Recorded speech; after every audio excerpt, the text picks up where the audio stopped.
나의 아들 이한울. 어느 가정이나 첫 아이를 갖는다는 것은 기쁨 그 이상이다.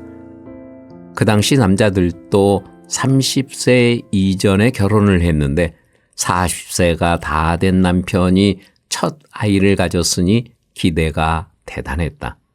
나는 성경에 나오는 인물 중에 사무엘과 같은 아들을 주세요 라고 기도했기 때문에 당연히 아들이라고 단정했다.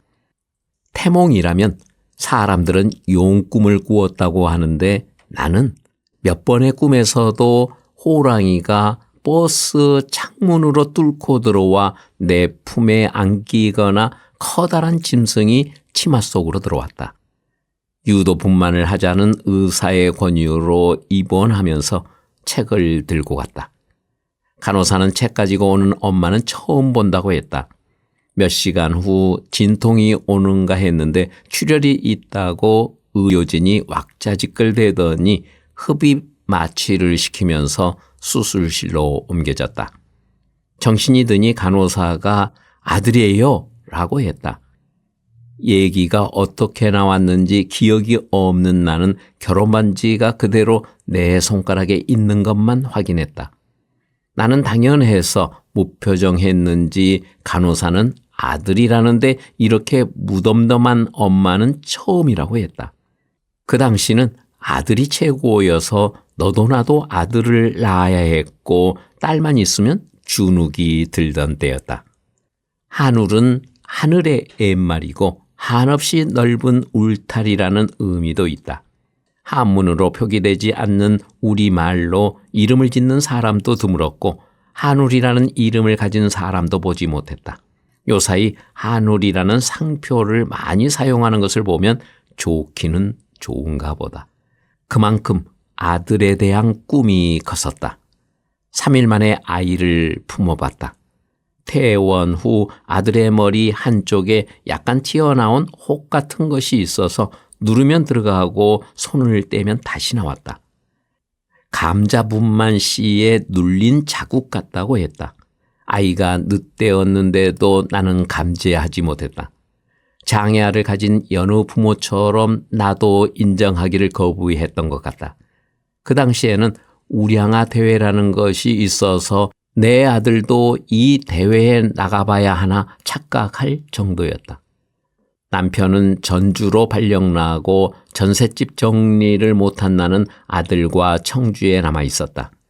금요 예배를 가기 전 계란 프라이를 하려고 연탄 스토브에 올려있던 뜨거운 물그릇을 내려놓으며 혹시 물을 좋아하는 아들이 오면 어쩌지까지 생각했는데 순간 뒤뚱거리며 걷던 아들이 물그릇에 주저앉았다.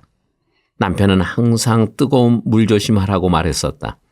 예전에 조카가 손을 대어 고생했다고. 그런데 아들의 하반신이 모두 화상을 입었으니. 집주인 아주머니는 아이 몸에 된장을 바르고 병원에서 응급조치를 하고 다음 날 전주 예수병원으로 급히 내려가 입원한 결과 외부의 화상 이상으로 유사성 폐혈증에 걸렸다고 했다. 아이를 약물에 모욕시킬 때에는 보호자는 옆에도 있지 못하게 했다. 내 아들의 고통을 어찌 표현할 수 있을까? 각종 수입약품을 사용해도 소용이 없었고 손목, 발목 주렁주렁 약병을 달았다. 남편의 한 달 봉급이면 이틀 병원비였다.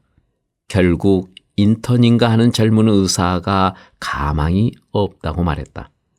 나는 하나님이 주셨는데 하나님이 불러가시면 순종해야지 하는 마음이었고 남편은 그런 말에 화를 냈다. 병실의 다른 환자나 보호자들이 우리 집은 남자와 여자가 반대로 됐다고 했다. 전주는 생판 모르는 곳인데 나는 전주 제1감리교회에 찾아가서 사정 이야기를 하고 기도실을 쓰겠다고 했다. 아들을 살려달라고 기도했던 것 같다. 병원을 방문하며 전도하는 팀이었는지 영생교회의 젊은 목사님이 기도를 마친 후 분명히 아들을 살려주신다고 했으니 안심하라고 했다. 다음 날 의사는 진료 차트를 보여주면서 그동안 각종 약을 사용해도 효과가 없었는데 어떻게 균이 죽었는지 모르겠다고 했다. 상처는 이미 아물고 있었으므로 다음 날 퇴원해도 좋다고 하여 병원 생활 40일 만에 퇴원했다. 화상 입기 전에 걷는 것이나 말하는 것이 좀 늦은 것 같았지만 남자애들은 좀 늦댄다고 하여 안심하였는데 오랜 시간이 지나도 전보다 발전이 없어 의사와 상의했더니 뇌 손상을 입어 발달이 늦어질 것이라고 했다. 그때의 충격은 한우리가 7, 8살 될 때까지 지속됐다. 장애아를 자녀로 둔 부모들이 겪는 과정과 다를 바 없었다. 내가 사회복지를 전공했지만 그 당시 나는 장애인을 본 적이 없었으므로 무지했다. 1년을 내 품에 안고 내 젖을 먹여 키웠는데 얘는 내 아이가 아니다. 병원에서 3일 만에 만났는데 바뀌었을지 모른다. 이 병원에서 같은 날 태어난 아이가 17명이라고 하여 16집을 다 뒤져봐야겠다는 망상에 사로잡혔었다. 친자 확인을 해야겠다고 문의도 했었다. 즉 충격 후의 부인의 단계였다. 내가 사무엘과 같은 아들을 주시라고 기도했는데 늦때는 아이를 주실 리가 없다고 강하게 부인했다. 또 죄책감이 엄습해왔다. 월경통으로 고생하던 고등학생일 때 나는 하나님 일만 할 것이니 이런 것을 없이 해주세요 라고 기도했고 결혼을 약속했던 사람을 버렸으니 내 아들을 통해 대가를 치르는가 싶었다. 뱃속에 있던 딸은 태어나서 걷는데도 한우리는 제대로 걷지 못해 엎여 다녔다. 이 무렵 만약 바뀌었어도 하나님이 우리 집에 보낸 아이면 내가 책임져야겠다고 마음먹었다. 즉 수용 단계이다. 정신을 가다듬고 분명 하나님께서 이 아이를 나에게 보내신 뜻이 있을 것이다. 나에게 미리 사회복지를 공부하게 하신 것이 이런 아이들을 돌보라는 뜻일 것이다. 라고 스스로 위로하며 승화 단계에 접어들었다. 한우리를 보면서 제일 먼저 걱정한 것은 어떻게 하나님과 예수님을 알게 할 수 있을까였다. 말로 표현할 능력은 부족하여 엄마, 아빠, 이 전부였고 과잉 행동으로 잠시도 가만히 있지 못했다. 뇌 손상을 많이 입어 기운이 없거나 잠들려고 의식이 흐려질 때 발작을 일으켰다. 보통 사람들이 아는 간질은 대발작으로 당사자는 의식을 잃어 본인의 모습을 보지 못하고 지켜본 주위 사람들이 놀란다. 한우리는 너무 복합적이어서 어느 유명 병원 의사는 서너 종류의 간질약을 혼합하여 처방했고 간질학회장이라는 의사는 간질이 아니라고 했다. 한우리는 의식이 말짱하면서 온몸이 경련을 일으키므로 자신이 너무 힘들었었다. 경련을 제어해 보려고 본인도 집중하여 종이에 낙서를 하거나 피아노를 뚱땅거려 본다. 두 손을 모으고 웅얼거리며 기도도 했다. 시간이 지나 경련이 멈추면 다행이지만 아닐 때는 병원 응급실로 가서 안정제 주사를 맞아야 했다. 정말 고단한 인생이었지만 잘 견디었다. 한우리가 화상을 입었을 때 모두 울어버렸는지 내 기억으로는 30년간 우는 모습을 본 기억이 없다. 남들이 무엇라고 떠들어대던 긴 말들을 한우리는 모두 응집시켜 호통한 웃음 한 방으로 날려버렸다. 귀에 걸릴 듯이 벌어진 큰 입으로 만들어낸 그 웃음소리가 지금도 내 귀에 들린다. 한우리의 마음을 하나님은 아셨으리라 믿는다. 잘못했다고 때리려 하면 피하지 않고 오히려 품 안으로 기어들어와 꽉 안김으로 때릴 수가 없었다. 나이가 들면서 경련 횟수가 늘어 근심이 되었다. 내 아들처럼 경련을 심하게 하던 아담이라는 청년이 예수 나이인 33살에 하늘나라에 갔는데 헨리 나우의 신부의 글을 읽고 무의식 중에 하누리를 33살에 데려가세요 라고 기도했었다. 그렇게 빨리 33살이 되는지 모르고 화상으로 유아 세례 기회를 놓쳐서 마음이 급해진 나는 목사님께 단독 세례를 부탁드렸다. 잠시도 가만히 있지 못하는 과잉행동 아들이 몇 개월간 기운이 없어 보약도 먹여보았지만 차도가 없었다. 4월 20일 장애인날 행사에도 자원봉사자로 참석했었는데 그룹홈에서 급하게 병원 응급실로 옮겼다고 하여 달려가 보니 인공호흡기에 의지하여 편안한 얼굴로 누워 있었다. 서너 시간이 지난 후 의사는 인공호흡기를 제거하는 게 좋겠다며 가족을 부르라고 했다. 나는 나 혼자 눈을 감기기로 했다. 중환자실의 다른 환자들의 입장을 생각해서 최대한 조용히 하고 싶었다. 사람들이 몰려와 울고불고 한다고 영원히 돌아올 것도 아니면 서로에게 예의를 지켜야 했다. 세례받은 다음 해 부활주일, 다음 주일날 하누리는 조용히 주님 품에 안겼다. 내 아들은 우리나라 장애 등급으로 지적장애 1급이다. 소위 바보 중에 제일 바보라는 말이다. 그러나 하누리는 자기가 가지고 있는 능력을 100분 발휘하는 삶을 살았다고 할 수 있다. 나는 감히 말한다. 하누리는 사랑의 전도사로 살고 갔다고.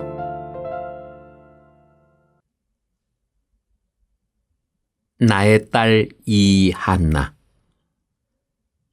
나의 사랑하는 딸 이한나는 하나에서 10가지 오빠 때문에 손해를 많이 봤다. 특히 자기가 아끼는 음악 테이프마다 하늘의 손에 가면 망가졌다. 이것저것을 부수고 성한 것이 없었다. 과잉 행동으로 잠자는 시간을 제외하면 피아노를 두드리거나 침대에서 뛰었다. 아이에게 장애 원인이나 장애 특성을 알려줄 필요는 없다.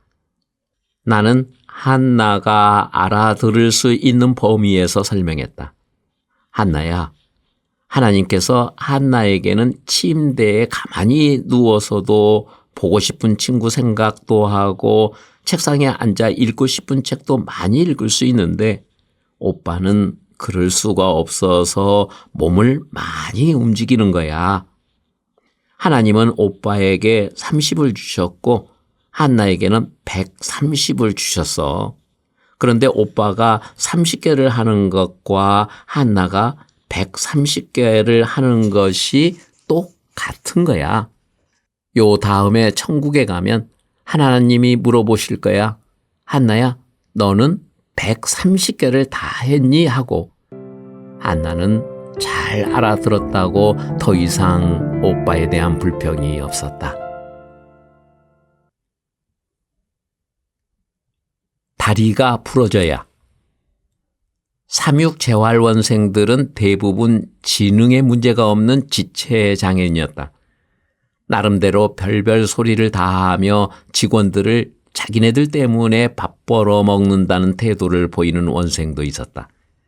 직원의 말에 콧방귀를 끼며 말썽을 피웠는데 가끔 내가 책을 읽어라, 신문을 봐라, 잔소리를 하면 딴에는 장애 아들을 둔 엄마니까 조금은 자기들 편이라고 생각해 주었다.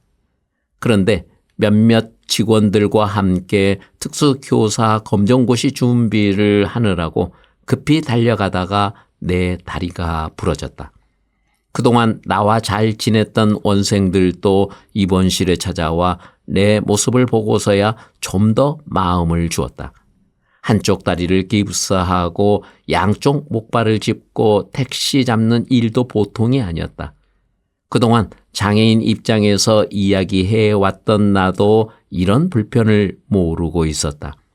기부스를 풀고 박았던 나사못을 빼내는데 죽는 소리 다 하여 원생들도 울상이 되었다.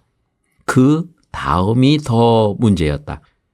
삼육재활학교 교장께 사모님은 어떤 일을 하세요? 라고 물었더니 이 학교 가정선생이라는 것이다. 그래요? 라고 했어야 했는데 농담 마세요 라고 말했다. 아마 지금 같으면 인권위원회에 불려갈지도 모르는데 그 당시는 비장애 남성이 장애 여성을 신부로 맞이한다는 것은 받아들이기 어려웠다. 40일 기부스하고 있는 동안 같은 처지가 된 것처럼 웃고 떠들었던 소아마비 후유증의 가정선생님 앞을 두 다리로 저벅저벅 걷는 것이 너무 미안해서 얼마 동안 일부러 피하여 돌아다녔다. 나는 일시이지만 그분은 평생을 목발을 짚어야 했으니 남의 신발을 신어보라는 말을 되새겨본다. 상 좀 주세요. 장애인계의 가장 큰 행사는 장애인의 날 행사였다. 재활협회가 주관하므로 초창기는 유공자 표창과 관련된 업무를 병행했었다. 나는 이 부분에 대해서는 아는 바가 없고 심사는 윗분들과 보건복지부와의 합의로 심사위원을 구성한 것 같은데 상을 받고 싶어하는 분들의 집요함은 나에게까지 부탁을 했다. 존경받으실 만한 어르신들이 상하는 모습이 이해 불가였다. 이분들은 한결같이 국가로부터 큰 상을 받아야 장애인 재활 사업을 원만히 수행할 수 있다는 것이다. 즉, 상이 그 분을 재는 잣대였다. 가끔 상을 받을 수 있게 추천해달라는 직원에게 자원봉사자도 아니고 봉급받는 사회복지사가 무슨 상이냐? 또는 사회복지사가 일을 다 마치고 정년퇴직할 때는 받을 만하겠지 정도로 피해갔다.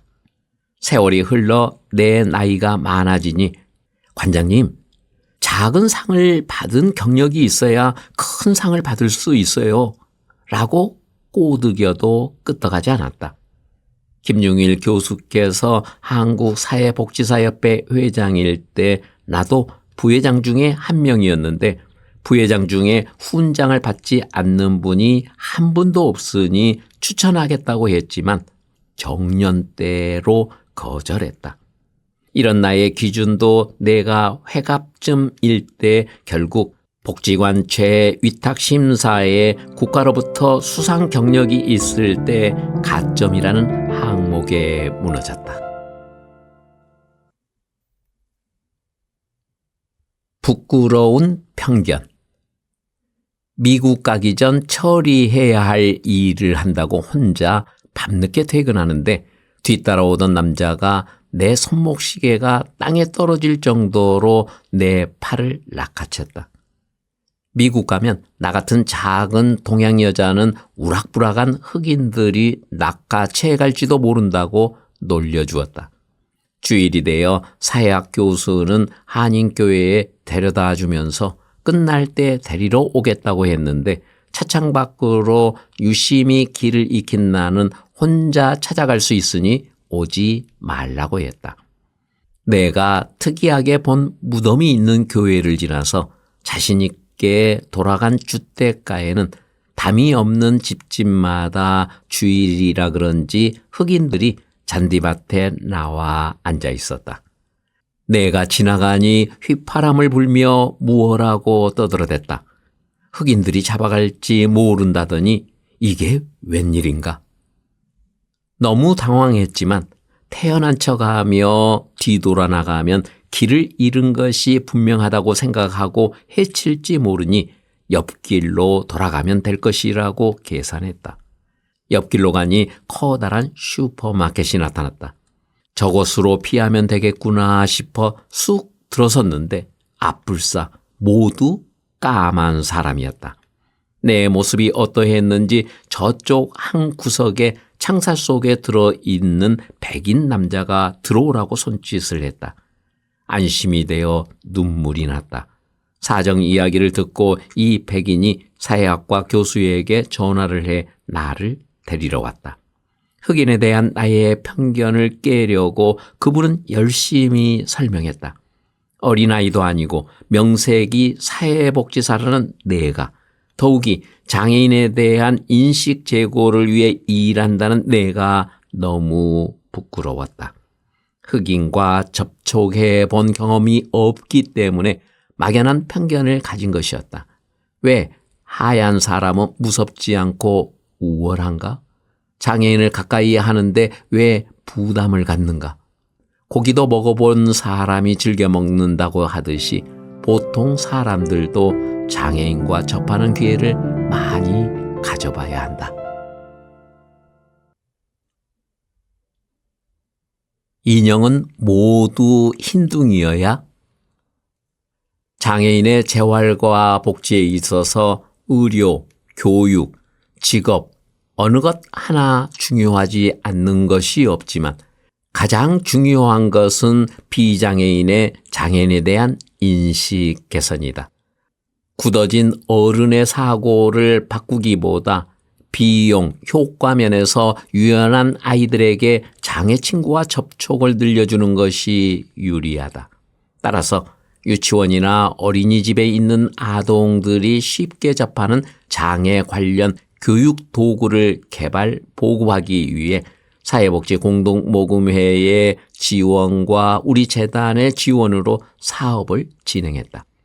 아이들이 쉽게 이해하도록 다양한 세계 인종이 있는 것처럼 다양한 종류의 장애도 있다는 것을 알리기 위한 각종 인형과 각종 보장구를 제작하기로 했다. 1차적으로 난관에 봉착한 것은 몇 곳의 인형 회사를 찾았으나 회사 이미지가 손상될까 염려해서 유색 인형 제작을 못하겠다는 것이었다. 결국 중국에 부탁하여 흑인 인형, 황색인 인형을 만들었다. 나는 편견은 어떻게 형성되는가를 생각하게 되었다. 유아기부터 아이들이 함께하는 인형은 노란 머리에 파란 눈. 결국 백인은 우월하고 동경의 대상이 되나?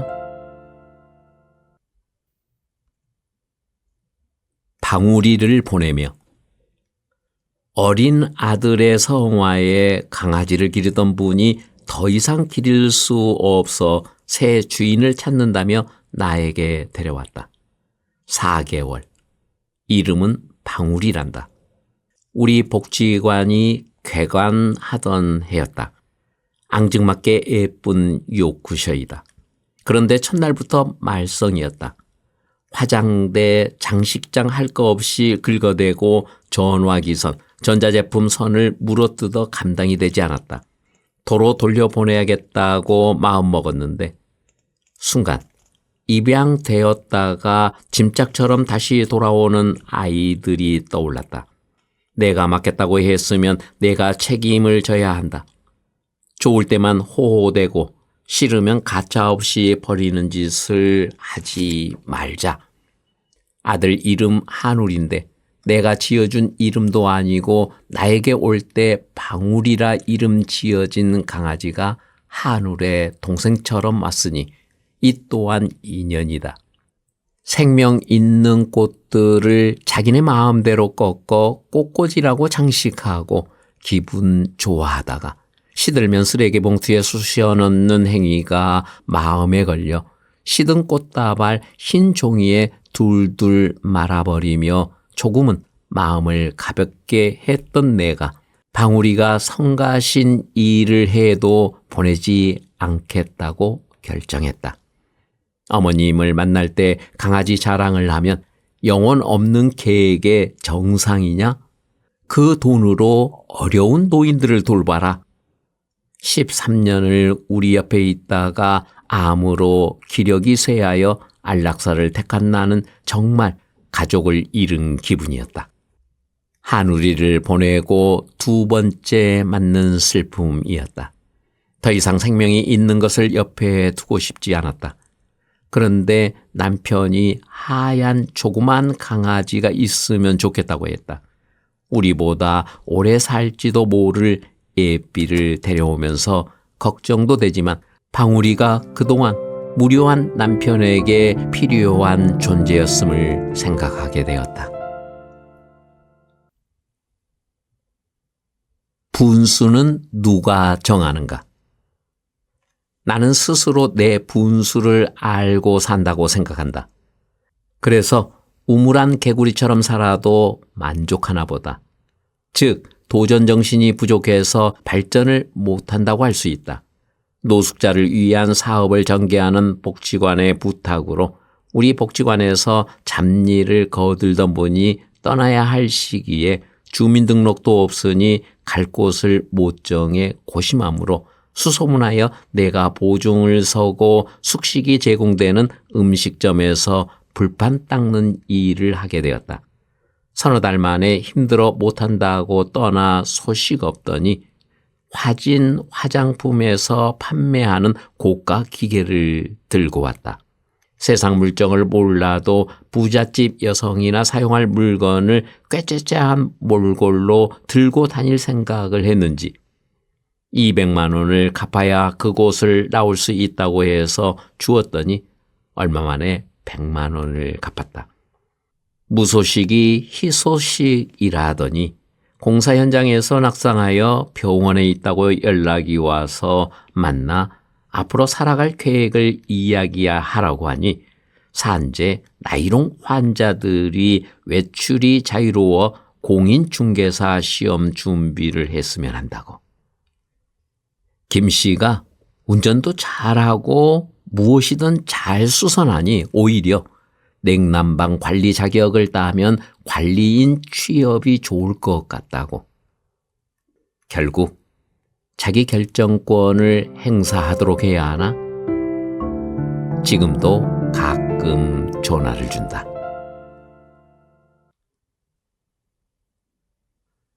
어머님께 글을 드립니다. 제가 회의차 대구에 내려간다고 전화를 드렸었지요. 서울에서는 진눈깨비가 힘없이 휘날리더니 대구역 광장은 하얀 눈 카펫을 펼쳐놓고 기차에서 내린 손님들을 반갑게 맞이하였습니다. 햇볕에 반사되어 더욱 선명해진 흰 눈빛이 저의 작은 눈을 더욱 가늘게 만드는 순간 50여 년 전 이곳의 모습이 섬광처럼 스쳤습니다. 대구로 피난 왔을 때 지금보다 더 두터운 흰 눈이 역 광장을 더욱 황량하게 만들었고 외할머님과 3살짜리 동생과 7살인 저를 꼼짝 말고 그 자리에 있으라고 하고서는 피난민 틈에 끼어 우리 식구가 기거할 집을 얻으러 가셨지요. 얼마 후에 집을 얻으셨다고 좋아하시던 모습이 눈에 선합니다. 어머니를 생각하며 떨리는 가슴이 저며왔습니다. 그 당시 어머님 나이 27세. 6.25 동란으로 아버님은 이상한 사람들에게 잡혀가시고 필사적으로 우리를 지키신 어머님. 폭격으로 우리 집이 무너질 듯 흔들렸지요. 지하실에서 우리를 껴안고 명주 솜 이불을 뒤집어 쓰고 계시던 어머님의 등허리가 파편의 열기로 뜨거웠다고 하셨지요. 지붕을 뚫고 마룻바닥을 관통한 파편들이 솜에 휘감겨도 우리가 다치지 않는 것은 모두 하나님의 은혜라고 생각하신 어머님의 신앙이 오늘의 우리가 있게 하셨습니다. 위대한 어머님. 여자는 약하나 어머니는 강하다고 하지요. 27살의 여자를 생각하면 아찔합니다. 저의 딸 한나가 벌써 30이 넘었으나 아직 아이가 없으니 어미인 저에게는 아직도 한나가 어린아이처럼 느껴지는데 27살 어머니는 혼자 몸으로 두 아이를 책임지셨습니다. 고마운 어머님. 어머니를 생각하면 구차 한 일 마다 않고 노동하여 건강하게 먹이시고 그 당시 아버지 계신 아이들도 가기 힘든 대학교를 보내주신 것 모두 고맙지만 시간이나 돈이나 명예로 살 수 없는 신앙심을 저희에게 물려주신 일에 무한 감사드립니다. 존경하는 어머님, 옷 같은 것에 노예가 되지 말라고 말씀하시는 어머님의 진정한 자유를 존경합니다. 세상 잣대로 재면 너무 가난하지만 항상 남을 돕는 일에 풍요로운 어머님이 80 나이에도 어려운 학생을 위한 장학금을 마련하신다고 매주를 만드시니 저도 급료받는 사회복지사로 안주하기보다는 오른손이 하는 일을 왼손이 모르게 행하는 딸이 되고자 합니다. 용감하신 어머님, 삶과 죽음을 별개로 생각하지 않으시는 어머님은 30, 40대 여인의 몸으로 가난한 이웃의 시신처리를 거두시는 용기와 싱거 재봉틀로 잽싸게 수의를 만드셨는데 이제 당신의 몸까지도 기증하시겠다는 용단을 내리시고 저희에게도 권하시니 그 뜻을 따르겠습니다. 어머님 누일 곳 없는데 어찌 저희가 편히 눕겠습니까? 현명한 어머님. 피난 시절 학교에서 없어진 돈이 제 가방에 나왔다 해서 담임 선생님과 집에 왔을 때 고모님께서 무엇라 하신 것 같은데 어린 저로서는 그 상황을 전혀 이해할 수 없어 어리벙벙했지요. 가끔은 그때 이 일을 되짚어보며 오해였을까? 아니면 저의 수치를 망각의 세계로 던져버린 것일까? 분석해보면서 가장 궁금한 것은 그 당시 어머님의 태도였지요. 꾸지람은커녕 전혀 감정의 동요를 보이지 않으셨던 어머니. 제가 50을 넘긴 어느 날 어머님께 여쭈었더니 나는 너를 믿었다 라고 하셨지요. 정숙하신 어머님. 27 나이부터 혼자 된 여성으로 일터에서 교회에서 수없는 남성들을 대하셨지만 육체적으로 정신적으로 정결하였기에 오늘의 저희가 있습니다. 제가 사회복지사로서 대하는 사람들의 문제의 근원은 가정에 있습니다. 가난 구제는 나라도 못한다고 하지만 가난보다 더 큰 불행의 씨앗은 가족의 해체입니다. 견눈질 않고 저희를 품어 키우신 어머님이 제가 아범에게 느낀 불만까지도 잠재우는 원동력이 됩니다. 사랑하는 어머님, 언젠가 어머님을 찾아뵙고 늘 하던 버릇대로 안녕하셨느냐고 인사를 드렸는데 함께 말씀을 나누시던 친구분께서 왜 어머님 사랑합니다 라는 말을 하지 않느냐고 핀잔을 주셨지요. 아들 레외분으로부터 꼭 사랑한다는 인사를 받으신다면서 저에게 어머님 사랑합니다 라고 말하면서 끊어 안으라고 강요하셔서 아주 어색하게 했던 적이 있지요. 마음으로는 정말 100번 1000번 사랑하는데 왜 그렇게 표현이 안 되는지. 한나가 국제전화로 엄마 사랑해 하고 말하면 그렇게 감미로운데 왜 저는 어머님께 무덤덤한 딸인지 죄송합니다. 어머님, 돌 무렵 한우리가 화상으로 사경을 헤맬 때부터 아기 같은 청년으로 하나님 품에 안길 때까지 어머님이 진심으로 돌봐주셨기에 제가 이 자리에 있습니다. 제가 매달 드리는 용돈 20만 원을 받으시면서 이 돈까지 넣으면 이번 네 등록금으로 줄 거야 하시면서 환히 웃으시는 모습을 차마 똑바로 뵐 수 없었습니다. 한우리를 보내고 신학대학교에 들어간 60이 돼가는 딸에게 등록금을 주시겠다고요? 어머님, 아직도 주신 사랑이 부족합니까? 그동안 전화로 인사드리고 바쁘다는 핑계로 삐쭉 용돈 내밀고 종종걸음 치면서 어머님께 관영사 한 번 붙여드리지 못했는데 편지로 표현하니 쑥스러움이 조금 자연스러워졌습니다. 편지의 위력을 다시 한번 느낍니다. 낯간지러워 숨겼던 감정도 편지는 용케 받아들이네요. 흰눈은 모든 것을 덮는 아량이 있기에 아픔도 아름다운 추억으로 만드나 봅니다. 흰눈으로 장식된 대구 수성 관광호텔에서 이 글을 쓰면서 흰눈은 언젠가 또 저에게 기분 좋은 추억거리를 제공하리라 봅니다. 위대한 어머님, 존경하는 어머님, 용감한 어머님, 현명한 어머님, 정숙한 어머님, 정말 사랑하는 어머님께 하나님의 크신 은총이 늘 함께 하시기를 기도드립니다. 2003년 11월 사랑하는 딸 청자 올림.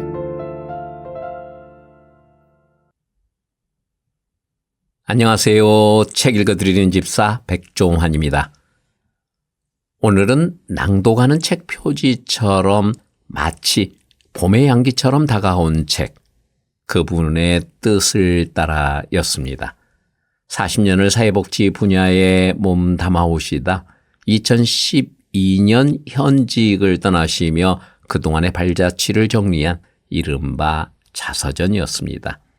제가 기자 생활을 시작하면서 가장 빈번하게 배웠던 분이 이 책의 저자 이청자 관장님이었습니다.